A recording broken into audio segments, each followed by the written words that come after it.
Hey Classroom 4, Miss Katie here. Today I'll be reading you guys the true story of the Three Little Pigs by A. Wolf. A. Wolf is the author. Remember, this is the front of the book, this is the back of the book, and right here is the spine. When we start reading, remember we start from the front of the book.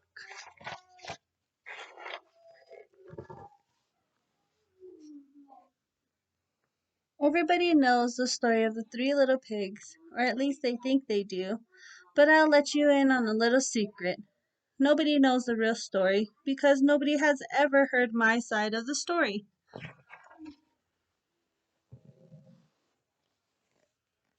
I'm the wolf, Alexander T. Wolf. You can call me Al. I don't know how this whole big bad wolf thing got started, but it's all wrong. Maybe it's because of our diet.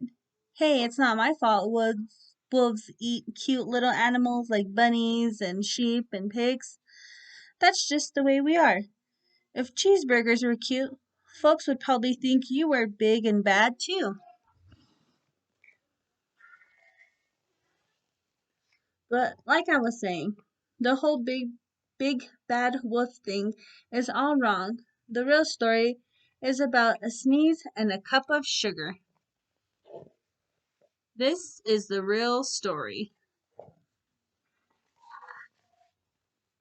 Way back in Once Upon a Time, I was making a birthday cake for my dear old granny. I had a terrible sneezing cold. I had run out of sugar. So I walked down the street to ask my neighbor for a cup of sugar. Now this neighbor was a pig, and he wasn't too bright either. He had built his whole house out of straw.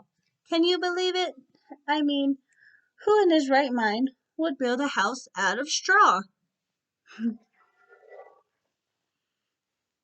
So of course, the minute I knocked on the door, it fell right in. I didn't want to just walk into someone else's house, so I called, little pig, are you in? No answer. I was just about to go home without a cup of sugar for my dear old granny's birthday cake. That's when my nose started to itch. I felt a sneeze coming on. Well, I huffed and I snuffed. And I sneezed a great sneeze. Oh no! What's going to happen? And you know what? The whole darn straw house fell down, and right in the middle of the pile of straw was the first little pig, dead as a doornail. He had been home the whole time. It seemed like a shame to leave a perfectly good ham dinner lying there in the straw, so I ate it up. Think of it as a big cheeseburger just lying there. He's like, I was feeling a little better, but I still didn't have my cup of sugar, so I went to the next neighbor's house. This neighbor was the first little pig's brother. He was a little smarter, but not much. He had built his house of sticks. Don't be like it hits me. He cut down the trees around his house to make his house. I rang the bell on the stick house. Nobody answered. I called, Mr. Pig, are you in? He yelled back, Go away, Wolf. You can't come in. I'm shaving the hairs on my chinny chin chin.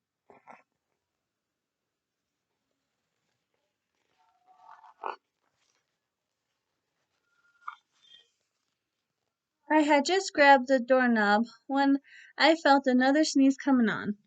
I huffed and I snuffed and I tried to cover my mouth, but I sneezed a great sneeze. Oh, look at there goes the little piggy. And you're not going to believe it, but this guy's house fell down just like his brother's. When the dust cleared, there was the second little pig, dead as doornail. Wolf's honor.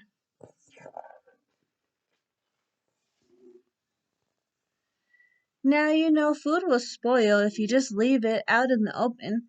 So I did the only thing there was to do. I had dinner. Again. Think of it as a second helping.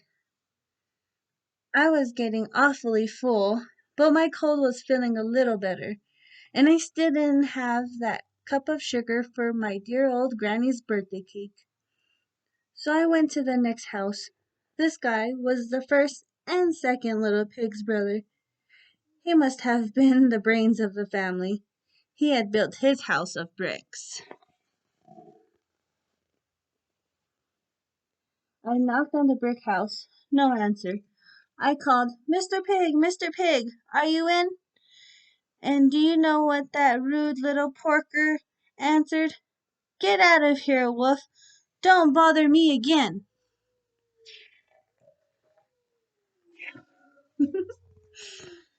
Talk about impolite. He probably had the whole sack full of sugar, and he wouldn't even give me a little, not even one little cup, for my dear old sweet granny's birthday cake. What a pig!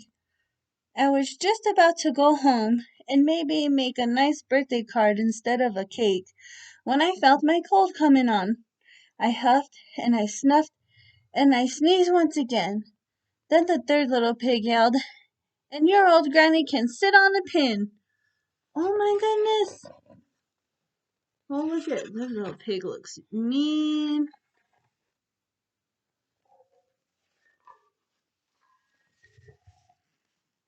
No, I'm usually a pretty calm fellow, but when somebody talks about my granny like that, I go a little crazy. When the cops drove up, of course, I was trying to break down this pig's door, and the whole time I was huffing and puffing and sneezing and making a real scene.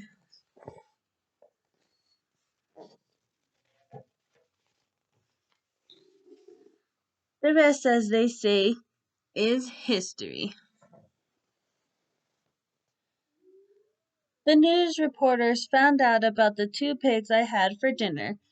They figured a sick guy is going to borrow a cup of sugar didn't sound very exciting. So they jazzed up the whole store with all of that huff and puff and blow your house down, and they made me the big bad wolf. That's it. The real story. I was framed. But maybe you could loan me a cup of sugar? Wow, he sure had an adventure just for a cup of sugar. I don't think he got it. I'll see you guys on class on Wednesday. Have a good day.